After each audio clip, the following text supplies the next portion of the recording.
Hi, I'm Jim Dittmar, and the best advice I ever received was to live my life as a servant leader. Ooh, I love that advice. And I've enjoyed your books here, Jim. Thanks for sending them. I got the Leadership Carol as well as the Leader's Model. So we're going to talk about those. But before we do, Great. servant leadership. So, where did you learn that? Who shared that with you? How long ago was it? Well, I'll tell you what, I learned it from my parents. And as a youngster, witnessing how they, uh, interacted with people. My father was a minister. My mother was very active in that role as well. And when I didn't appreciate it certainly as a kid as much as perhaps I should have, but I certainly witnessed a lot and observed a lot about how they treated people, how they interacted with folks, how they really tried to be of service to them. Uh, that it was about those folks and not about them. And later in life, when I was involved in leadership studies and developing the graduate program that I was involved in organizational leadership, and was introduced to this phrase servant leadership, many years ago, I said, that's what my parents were. They were servant leaders, and they basically, in their actions, said, "Live your life this way." And so for me, that had a huge impact. And I was once on a talk show, a radio talk show, where we were talking about servant leadership in the Pittsburgh area. And somebody called in and said, "Well, I want to share with you what someone who I think is a servant leader." I wasn't sure, obviously who was there and what they were going to say. And this person said, "Well, it was," and he said, "my father." And I thought, well, that's, I didn't expect that, but we talked about it, and I said, "Yeah, you're right. You're right." I said, "But you didn't have to live with them, though. That was." That's really cool, right? That validation Yeah. that that kind of you were right is really interesting. I mean, often, we know it, and maybe that's how people are to us, but it isn't always outwardly exhibited. So that's pretty cool, man, that you got that, that you had that. So obviously your parents, you studied that. Did you study other servant leadership? I mean, is that kind of been the crux of your study, or what? Talk to me about that. Well, it certainly has been an underlying theme that has run through the work that I've done, and in leadership development. As I mentioned, I was fortunate enough to be involved in the founding. Thank you. I need a little drink too. In the founding and directing of a Master's of Science in Organizational Leadership at a local college, and it was um, it was an opportunity to create something that had never really been done before. This was back in the mid early '90s, and there weren't any programs like this out there. It was really something that just, there were no models. And so we created a program and a curriculum based on a lot of interviews that we did with folks from the area, CEOs, directors of training and development, employees, you name it, from all different kinds of organizations. And as we began to look through that data, we saw these themes emerge that eventually became the basis for our curriculum. And one of the things that we were committed to as well is this idea of, let's make sure that servant leadership is kind of the theme that runs through this. And so, you look to people like Robert Greenleaf, who is often uh, referenced as the founder, as the father, if you will, of that phrase and of that thinking. And the Greenleaf Center for Servant Leadership and Larry Spears and his work that was being done there at the time provided a lot of good material for us in that graduate program. And then we just integrated that throughout the curriculum. So that was very important. My dear friend Frances Hesselbein, who continues to live her life at 105 or 6 as a servant leader in New York City, founder of the Drucker Institute, now called the Hesselbein Forum, and she's written a lot. She was an exemplar of servant leadership. And to her, the phrase was, "To live is to serve." And so, just a wonderful person. People like Ken Blanchard, who I also had the privilege of interacting with, and can call him a friend as well. He befriended me, and his his record of not only as an author but as a practitioner of servant leadership. So you've got a lot more today than Yeah. you did 25, 35 years ago about this topic, and we continue to believe that it is the key uh, model, if you want. I hate to call it a model because it's more of a lifestyle of living, where you put your ego aside and say, it's not about me, it's about them, and that's not an easy thing to do all the time. Yeah, So, absolutely. Interesting. Interesting. Yeah, I've read, Dr. Blanchard's work. I'm not as fortunate as you are to call him a friend, but we've had a couple conversations. I certainly enjoy his work, and Frances Hesselbein, of course, right? You'd be remiss if you didn't mention her and Greenleaf. So that's cool, man. But what I find yeah. interesting about your work is that you guys started with a fable. That's really Mhm. interesting to me because that's unusual, for at least in my experience. I've read a lot of books. So tell me about how did you guys come up with this idea of a leadership fable to really help set the stage for your leadership. Well, John Stanko, who is the co-author of that book, he and I worked together in this program for a number of years. He was one of our faculty and just did a tremendous job. And so, and he and I, just on various occasions said, "Man, we need to collaborate on a project here." John had written a number of books and been involved in all kinds of different activities related to leadership development. So, quite frankly, we were at a place in the area where we were talking about this and trying to think about how we could do it. It was shortly after Christmas, and we can't even remember exactly how it came up, as often is the case. But we had this idea: what about the Christmas Carol? Could we make that somehow translate into a text for today's leaders? Boom. And from that we said okay, and we started, on the whiteboard, literally in this room, putting out these ideas of how we could take that structure of that story, that Dickens classic, and make it kind of come alive today with some fun little adjustments and changes. So instead of, the ghost of Christmas past and present and future, we ended up with three consultants who visited our, our Scrooge character, leadership past, present, and future, because the story is about Ben, our Scrooge character, who, is not doing a very good job in leading a company that he inherited. It was a family-run business, and he got away from the principles of servant leadership and effective leadership that made that company do a great job and was very successful. And he was driving it down. He was driving it down, and so it's in that context that this story emerges. And we had fun with it, literary license, as they say, and and then as a means of really providing the structure, if you will, for the story, in terms of Ben, our character's leadership, we developed the leader's model, and the leader's model then became the basis for evaluating him and discussing what he was doing. And of course, in the process of that, we were able to talk about our leader's model.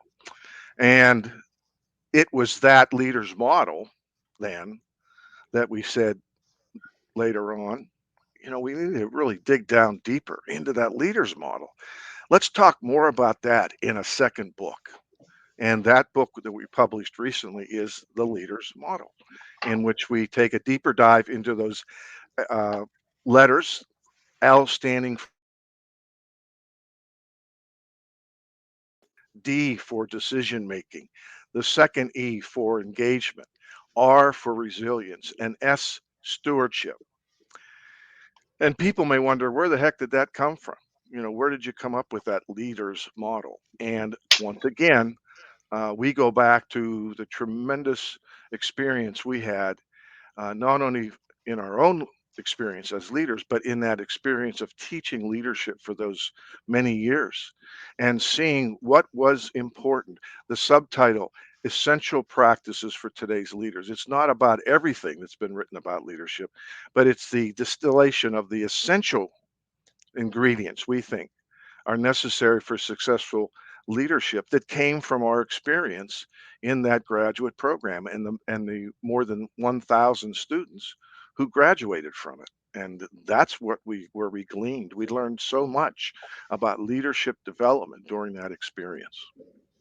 Excellent. So let's go through those and let's dig into a couple of those. Obviously, we're not going to have time to hit all of them. So, leaders model is leadership, ethics, alignment, decision making, engagement, resilience, and stewardship. Super understandable, super easy to remember. But I thought it was interesting, and you actually cover this in the book, which I appreciate. Because my first question was like, okay, leaders model L starts with leadership. Yeah, okay, right? I mean, that's kind of a bunny, right? I mean, that's like okay, the E stand for eaters. I mean, so tell me, how does that really the kind of foundational in the leaders model?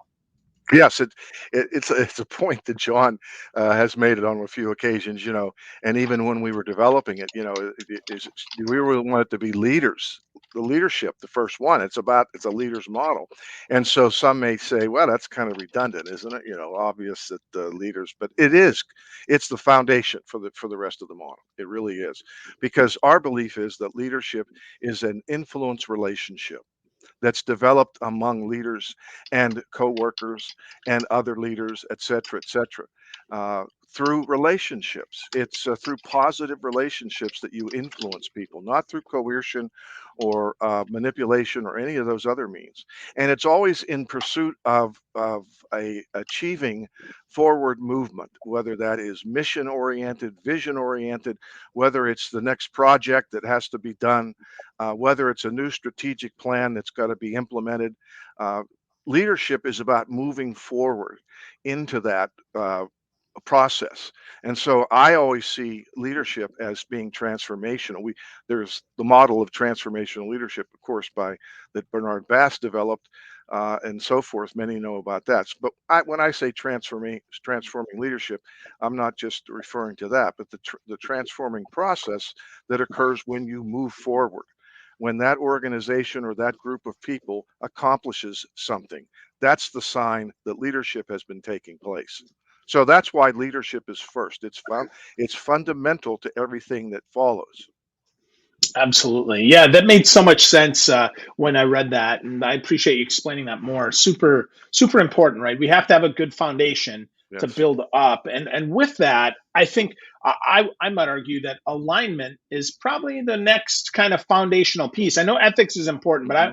I'm going to hope that, that if people are listening to this, that they have some ethics, that they understand what the heck that is. But let's talk about alignment, Jim, Sure. because I think that one often is missed, right? We talk about a lot of them, but alignment is critical. So, talk to me a little bit about alignment and why that matters and what that really means in your model. Sure. Alignment is that notion that people working in an organization and the work that they produce, the work that they are committed to, is aligned with or contributes to the vision mission of that organization. That does so much for the individual and for the organization. You are right to say alignment is critical because we have so many organizations where there is misalignment, where people don't really understand, what am I doing here? What's the purpose of me being in this organization? Where do I see my work actually making a difference, not only in the organization, but out and beyond the organization? What about for me as an individual, as a professional? Where am I getting my meaning from the work that I'm doing? And so alignment helps create that. It enables individuals across the spectrum within organizations to really understand that my work is contributing directly to X, Y, and Z of this organization. And this is where leaders are so critical because leaders have to encourage that. They have to support that process of seeing alignment. They have to remind people and remind the folks that they're working with that this is what their work is doing. That the leader says, I really appreciate the job you're doing here because it is allowing us to accomplish X, Y, and Z. And there's other aspects that come into play in terms of allowing creating meaning in the workplace by giving teams and individuals some autonomy, some ability to make choice within their work that they do. That is choice in terms of how am I going to get this accomplished, choice in what really motivates me, what do I like to do, and the leader needs to find out what it is that motivates individuals, what is it that creates that sense of purpose and meaning. So alignment can then allow for that process. IBM would call it, I believe they were the first ones to use the phrase line of sight, and it meant that no matter where you were in the organization, you could look towards the vision and mission and say, yes, the work I'm doing is aligned with that. I see it. I have that line of sight. So that was a powerful phrase that they used. So again, I can't disagree with you about the importance of alignment, but it's such a leadership responsibility to create that environment, to know what does it take for us to get done here. There's two components to it. It's not only understanding what is the vision and mission, but how are we in my group going to get there? And so it's that process of knowing both the big picture and the day to day that can create the best alignment, I think, in an organization. Tremendous leadership responsibility, though. Yeah, absolutely, absolutely. And I'm sure that, like me, you've seen this go wrong. So talk to me a little bit about what happens when we don't have that line of sight. What happens when we don't have that alignment? Because you made a great point that it's that it's critical, right? Connecting where we're going and how we're going to get there with a leader. But what happens if employees don't understand that? What happens if leaders don't have alignment? Well, I think several things. First of all, they don't have that sense of real purpose and meaning in the organization. Why am I here? What am I doing? What what what, what value does my work have? A feeling of disconnection. Um, I think it's one of the leading components of people not just being dissatisfied but burning out. We talk about engagement. That's another E. Aligned people, aligned organizations tend to be organizations where there's greater levels of engagement as well. And so people can feel disconnected from their work. They can feel lack of choice, lack of having any sense of control over what they're doing, and just get into this spiral of why am I here, and that leads to all kinds of uh, negative feelings, negative views of the organization, burnout, people just and turnover and people saying, I'm out of here because this organization is not about us, getting that sense of meaning and seeing purpose in the work that we do and how we're achieving. It just seems like there's a group of people who make these decisions unilaterally and you either do it or get out and, that's it. So Hmm. important, just like a car being out of a line. We know you're going to have some bald tires in a short while, and so you kind of where that metaphor comes into play, within the organizational structure as well. So I can't emphasize enough how the leadership role is in that, though, both at the C level, but also in the day to day carrying out of that vision and mission. Leaders must create those environments. They must know both the big picture, the small picture, the data. And if they don't, these are the things that are going to happen. Less productive environments, lower bottom line, profit, uh, being less successful. And even in terms of creating value for them outside of the organization, what is the social responsibility of the organization? And for a lot of folks, they want to be able to say, if you work here, there's greater purpose than just the bottom line. Our group is contributing to the betterment of this community in which we live, and this, that, and the other. And so lots of conversation has taken place around that as well. So That's a Hmm. lot, I know, but that's how I No, feel. that's helpful. No, that's helpful, and I would agree with you. Now, I will tell you, if I rewind, I don't know, 25 years, 20 years of my career, I worked for someone who made it clear that the whole purpose was that we should be happy that we worked where we did, and never made that connection. And I will tell you that burned a lot of folks out. So is this only the I guess the younger folks, for lack of a better term, that have this, or is this? I mean, where did when did this become important, and is this kind of universally important? Is it every industry, every group that people want this, or is it just I hate to use the word young people because neither you nor I are young people anymore, but that's kind of how I feel. Like I feel Yeah. like this is too super new. Like if I talk to my dad would be like, well, no, I don't need that. That's so talk to me a little bit about that, Jim. Well, that's embedded. That's a great question, and I think it's embedded in, again, a broader issue of how people want to be led today, and how organizations need to be led in order to stay productive and successful and all this kind of stuff. There's a myriad of things we could talk about where organizations in the last 30 years have had to make changes. Some haven't. Some continue to, drag along in old models. And it's amazing to me that they still make money, but somehow they do. The sad part is you could do so much better and you could do the right thing. This is a principled matter as well as a pragmatic matter. You could create the right kind of environment to be even more productive. So I think younger folk are certainly expecting a certain kind of leadership that may be different than what our generation or the generation that preceded us may have come with in when they went into organizations. A lot of people expected, I come in, I'm told what to do, and that's what I do. I've got some amazing stories where organizations realized we have to change the way we do business, and they had to change the way their employees think about their work, and from being told what to do to actually being engaged and making decisions about it. And I know one instance where they had a 9-month program to train employees how to move into this new model, and it was very good. And it was well done. And yet they still had people at the end of that training period who said, I can't do that. That's not what I came into this business to do this, to be, tell me what I need to do. I do it and I go home. Those folks had to be managed out, as we say, of the organization because that wasn't going to work anymore. So your question, I think, follows again this trend, this notion that companies had to change structurally.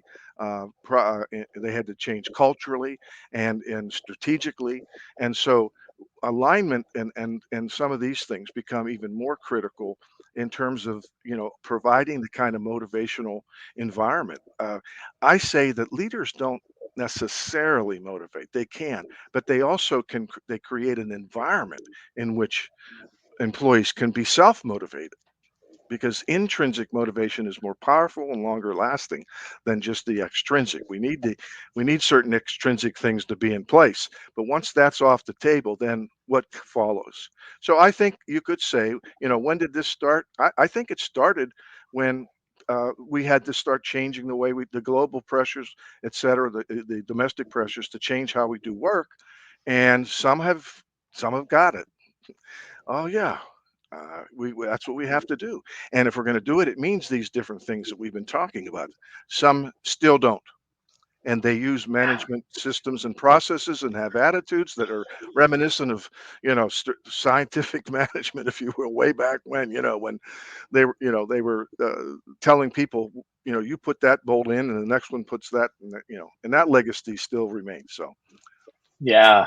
No, I think that's important, right? And I love that. That shows your subtitle, super important, right? Today's leaders, not yesterday's leaders, not the leaders yeah, of the past, right? But right now, today.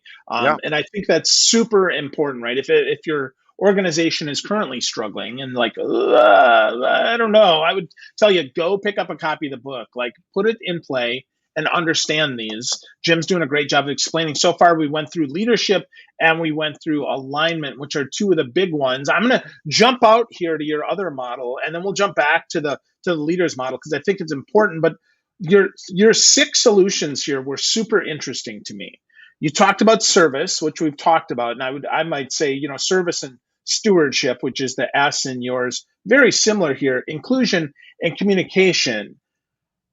I was not expecting you to talk about inclusion the way that you were, maybe because we're so focused on, diversity and inclusion that we ram them together as one word now. So Right. can you define inclusion for us and how we actually put that into practice, please, John? Sure. I think there are variations of the term because inclusion can mean different things. Inclusion can mean diversity within the organization and within teams across a number of categories. And so we could talk about the importance of having that kind of diversity for a variety of reasons. Not just again, it's the right thing to do, but we also find that the diverse teams tend to be more productive, and inclusive groups tend to be more productive. But the way we also look at inclusion as involving people in the organization in a variety of things. I mentioned before the idea of autonomy. If we can provide certain levels of autonomy or choice within an organization, within a team, we use the word empowerment. We misuse the word empowerment, and we sometimes continue to do it because we think it means something, and it really doesn't happen. But that was the word of the word of the decade back in the '90s, empowerment. But that's really what you're talking about here in inclusion. When you include people in decision-making processes, for instance, and especially those who are going to be impacted by them, that has such a significant positive effect on the potential outcome of that decision. The decisions, major decisions, strategic decisions fail over and over again. The numbers are terrible, and from the framing of the issue to the implementation of the issue, there's problems all across that. But by including people in the conversation, by including people in transparent information, knowing what do I need to know to do my job effectively about how the organization is doing. And you and I know where there are organizations who can be transparent. And again, it doesn't mean everything is on the table, but a lot of the important things are on the table. Uh, that's a much more positive, less sort of people suspicious, less committed to the work of the organization than in organizations where there is that level of transparency that they feel like, okay, we have an idea of what's going on here. So that's inclusion. And our character Ben in the leadership carol was not inclusive at all. He was making unilateral decisions, every day, and it was demoralizing the organization. It was had a terrible impact on the production of the organization and things like that. So inclusive means engage. I don't want to use the word engage because that's the other but rather the idea of including, bringing people into the process. Don't you like to be included in, in transformational leadership? If you look at that model, one of the I's is individual consideration. And that's exactly what it's about. It's about engaging with people, involving people, and saying, what do you think? And not only that, but let's think outside the box. We need a solution. I can't do it all on my own as leader. I need your input. So even in that model, we see that sense of the leader wanting to bring people into the process. If you're not willing to do that, if it's no, man, I'm in charge. You got to do it my way or no way or get out of here. Okay. It's about me, baby. I got the title. It's on my door and not yours. So get out of here. You know, if we run into that kind of leader, we are not going to have an inclusive environment. Yeah, absolutely. And at the same time, we're also not going to have buy-in, right? Our teams are not going to perform at the highest level because they're like, well, hey, you're setting the direction here. And you know what? You didn't even ask my opinion. That doesn't mean that leaders have to bend to the will of their team, but it does mean they have to listen. And that's one of the things that you talk a lot about in the book, which I really like. And I could see that the L could have been, leadership is foundational. You could have made the L listening too, because Sure. that's so important with that. But let's talk about resilience Well, in your book. Phil, let Oh, me go make ahead. a real quick Go. comment. That's why the SIC component we thought was really important because the capacity of communication. Then we get a chance to talk about that. Just what you said. Communicating is about talking. It's often this. What did you say? Am I really hearing what you're saying? And why is that so critical? We saw the three components. I first called them vitamins. It's like the set of capacities that enable you even more to become the leader's model leader. And those so a service mind, service orientation, valuing inclusion, and understanding that you must communicate. How on earth are you going to establish uh, positive relationships with people to influence them towards the achievement of a goal and for you to be influenced by them in that achievement? It's a two-way street without knowing how to communicate. So that's where we get at some of those things too. Yeah, Go ahead. absolutely. No, I think that is an excellent point, right? So service, inclusion, and communication, part of your six solutions, which I agree with. So let's pop over to resilience here. And you Yes. say in the book, I really like this. You said resilient people acknowledge the hurts and the emotional bruises. And that is so contrary to the leader is the strongest person in the room and never let them see you sweat, right? I mean, that's the when I grew up in leadership, right, 25 years ago, I was like, that was it, right? So tell me about that and how, I love the lesson that's in the book. So if you can talk more about resilience, that'd be great, Jim. Sure. We hear so much about resilience. Again, it's another big top 10 word of of this era in terms of individual and organizational behavior, without a doubt. Um, and I should say that, and John has said this as well, that we wrote our books not just based on what we learned through the experience we had teaching leadership, training, etc., but our own experiences as well. And so some of those comments come from our own experience of being in that. Resilience is something that we look at as that word bouncing back. Uh, Being able to bounce back. I like to use the phrase bouncing forward because you're equipped not just to deal with the circumstances that you currently are, but you are able to come out of that better equipped the next time you face a tremendous challenge, whether it's similar or totally different. And so it's during those periods where you're trying to deal with the challenge that you are going to get banged up and bruised potentially. It's happened. It's happened to me. It's happened to John. And the resilience then is the response to that. But you have to acknowledge, and you have to realize that that may happen. And so I'm going to have to deal with those feelings and make sure that that's part of my process, sort of, of healing and coming out of that challenge. Now saying, you know what, I'm better in terms of, with all humility, I'm better to face the next challenge because of what I just learned, what I was just through.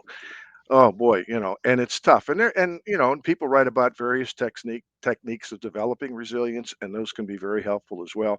But I think it starts with a realization that it's not just, oh well, hey man, I'm resilient now. That was easy. What's next? Come on, bring it, bring it, bring it. Uh, I don't think that's real. But again, how do leaders create a resilient environment, a resilient culture? They do that not just by modeling it themselves, but by helping others. Think of the way you need to support people as a leader when going through the challenges that you may be. You can't walk away and say, "Okay, see you in 6 months. Hope you make it." You have to be in there every day with them, again, as a servant leader, saying, how's it going? What do you need? Are you hanging in there? What's going on? Are you getting the help you need? Whatever it may be. So That's how I see Yeah. Oh, resilience today. awesome. No, I agree with that. Right. Resilient. I would say resilient people are repetitive people. They continue to go, they continue to learn, they repeat and learn those lessons. And to your point, I love the idea of bouncing forward. I think that's a great reminder, right? Instead of bouncing back, why not bounce forward? Hopefully we make new mistakes instead of just making the same ones that we made in the past. So I think that's really, really strong, Jim. And Yeah. I appreciate that Thank you. so much, man. Yeah, absolutely. Absolutely. So cool. So we've gone through so much of the models, your leader's model of leadership, ethics, alignment, decision making, engagement, resilience, and stewardship. We talked about your six solutions: service, inclusion, and communication, and bouncing forward with our resilience here. But Jim, if we want to get started on the journey, because we want to be a better leader today, like right now, Yes. where would people start? Obviously, get a copy of the book, right? Definitely Yes. start here so you can start seeing some of this stuff, right? Get the leader's model, but give me one or two steps that people can use to start their journey today. Let me say one last comment about the leaders model. It is integrative in nature, and that means that these are behaviors that leaders do all the time. We don't just do one behavior one day. I'm going to be a decision maker today. I'm going to be a resilient leader. I'm going to do stewardship. This is a model in which um, leaders at any point in the day may engage in any of those letters, any of those concepts. So that's important because they draw upon one another. And so again, it's not like, okay, now I finished that one and that's over, but actually being a more ethical leader can help me in my decision making. Being a more resilient leader can help me in creating alignment within the organization and stuff like that. So that's important. So for me, it's about transformation. Transformative learning is where you start because you want to ultimately change behavior. If you look at our character Ben in our first book, he got to that point where he said, I got to change. Not only because it's the right thing to do, but our company's headed nowhere fast if I don't. But he said, but I can't do this on my own. I just can't snap my fingers. And so he said, he decided in the story to get a coach and work with that person over a period of months, and he began to make progress in some of these areas. So it's important to understand the transformative cycle, if you will. And for me, it starts with challenging our assumptions about leadership. What is an assumption? It's that sort of sometimes unconscious belief we have about something that we don't think about it all the time, but it affects how we behave and how we act about whatever. If we have certain assumptions about people, we tend to react that way to people. But if our assumption, like you said earlier, is leadership, that I'm the tough guy, I don't cry, I don't this, I don't that, leaders model is not what you're looking for. That it's going to challenge your assumptions. You should be looking for it because it's going to challenge those assumptions and say you need to change the fundamental beliefs that you have about leadership. Okay, all right. I'm going to work on that. I'm going to work while you're doing that. At the same time, if you're really committed to it, you start practicing some of the behaviors that you may not even be internally committed to yet. I've seen this happen. I've seen folks who said, I'm trying it, I'm doing it. I may not believe in it, but I'm trying it, I'm trying it. And here's the reaction I'm getting. And boy, we just had some wonderful dialogue and discussion around that. Gradually, what happened? These became behaviors that, yes, okay, I want to commit to these. I'm changing my attitude and my assumptions about behavior. I'm looking at the feedback I'm getting from others around me gradually. And now that's how I lead. That's my default. So that's where you start. Start with uh, under reflecting.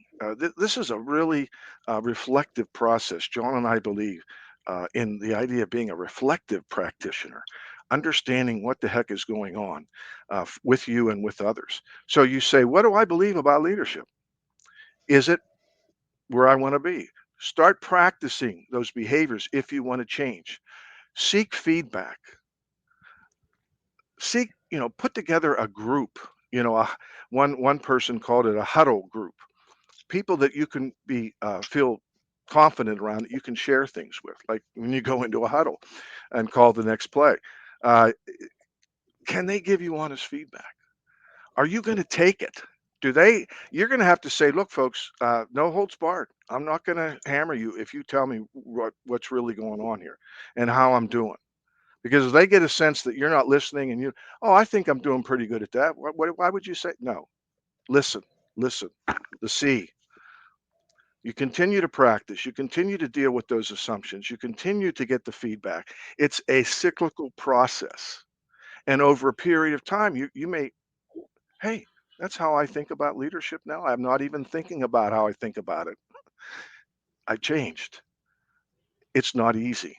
It doesn't happen. The journey itself is part of the process of change in that sense because what you're going through. I know it sounds like some 30,000 foot. Are you kidding me? But let me tell you something. I have seen this happen in countless hundreds of people who, when they began, this experience, th- servant leadership. What? Are you kidding me? That's crazy. And gradually they come and say, that's who I am now. Something changed in me. It happens. It didn't happen because they took a test. It didn't happen because they wrote an essay. It happened because they got in there and they started practicing. They started getting feedback and they finally said, you know what? That's who I am. I wasn't that way when I came in, but I am now. Awesome. Awesome. Great place to start and a great place to end. Getting started on looking inside and examining your assumptions, listening and asking for and accepting feedback non defensively. Great, great stuff, Jim. Super appreciate it. So, folks, if you're listening, you're like, wow, I want more of Jim Dittmar. Heck yeah. So, go get a copy of the Leadership Carol or the Leader's Model. They're both on Amazon. Go check them out and learn more from Jim. I so appreciate you, my friend. Great Thank you, stuff Phil. today. Thank Thank you, you, Jim. Phil. My My pleasure. pleasure.